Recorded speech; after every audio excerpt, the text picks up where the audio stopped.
Hi friends. So if we look at Matthew 5 verses 44, it says, love your enemies, bless those that curse you. You know how big of a Christian you have to be able to love your enemies and to bless those that curse you? That is on a whole different level.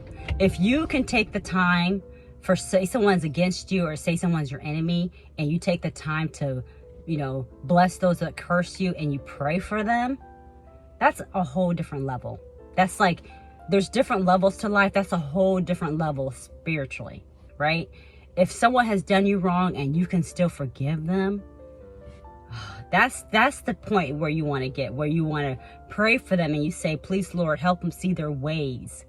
Help them see how they're treating people. Help them see their destructive ways. Open their eyes, Lord.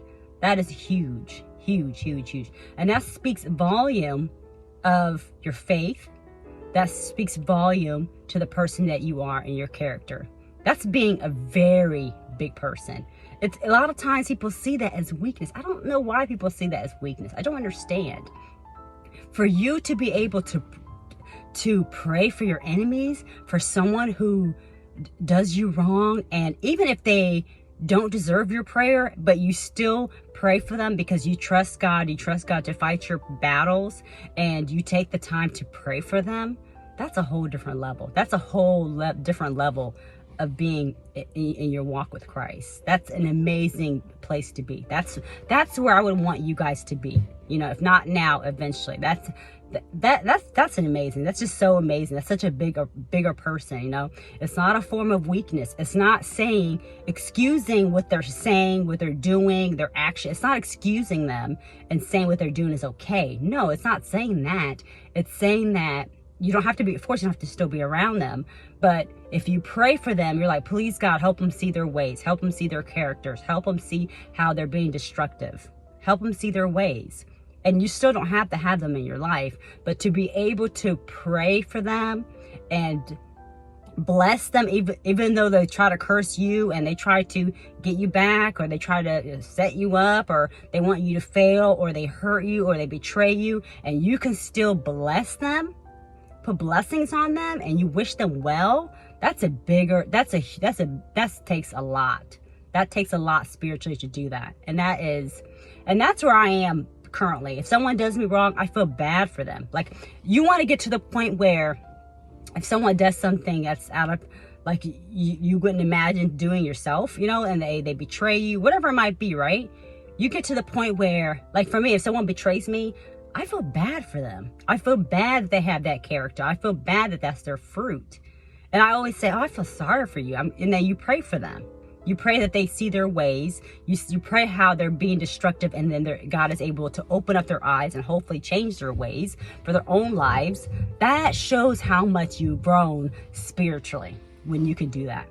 When you can do that, that's an amazing feeling. See, when you follow the scripture and everything about it, and you follow it and you read it, or you watch shows like this that help you, or videos like this, that will help you have a peaceful life, because there's nothing that will bother you, because you know about forgiveness, you know about loving your neighbors, you know about not judging others, and what the scripture says about all of that. And then if you can also bless your enemies, then you're not going to make anyone your enemies.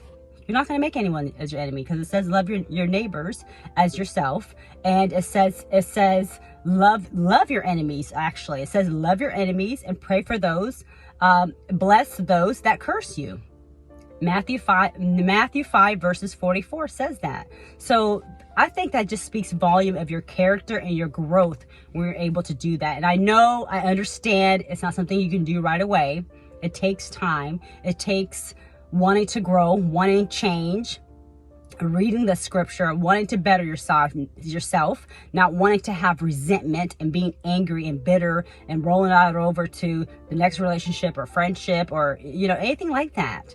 That's an amazing feeling to have. That's what I want all of you to have, to be able to bless your enemies. You know how much strength that takes? Do you understand how much strength that takes? If someone has done you so dirty, for you to be like, I hope, Lord, you can show them their ways. Bless them. I hope them well. I hope they overcome you know, whatever the obstacles they're going through. I wish them well. I wish them happiness. I wish them happiness. I hope they get everything that they deserve, good things. I hope they're blessed. That is on a different level.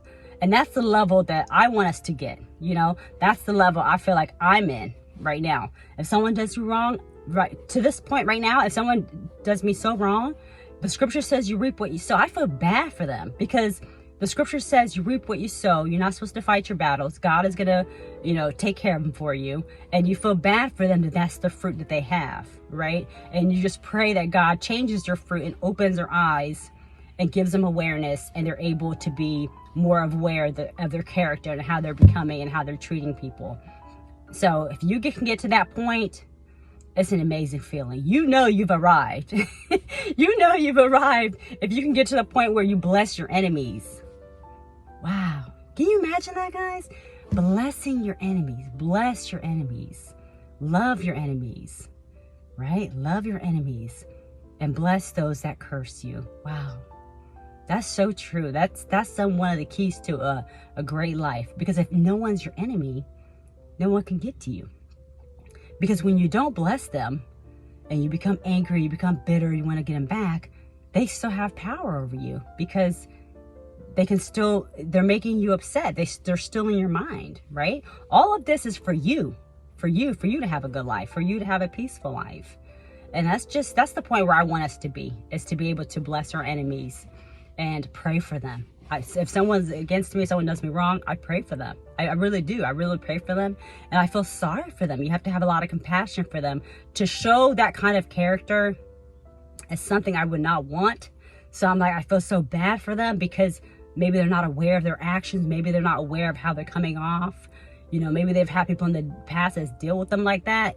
I feel really bad for them, to be honest. I feel really bad. I feel sad that that's how you're living your life. Like, I can't imagine living my life like that, right? So I want us to get to that point, guys, where we follow Matthew 5 verses 44, which just says, bless your enemies and bless those. It says, love your enemies and bless those that curse you.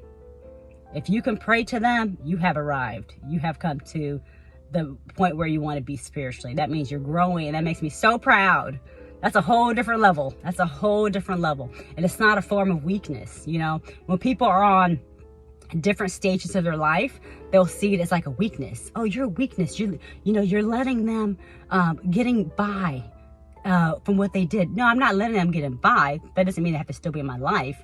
I'm blessing them and I'm praying for them. So hopefully they are aware for the future.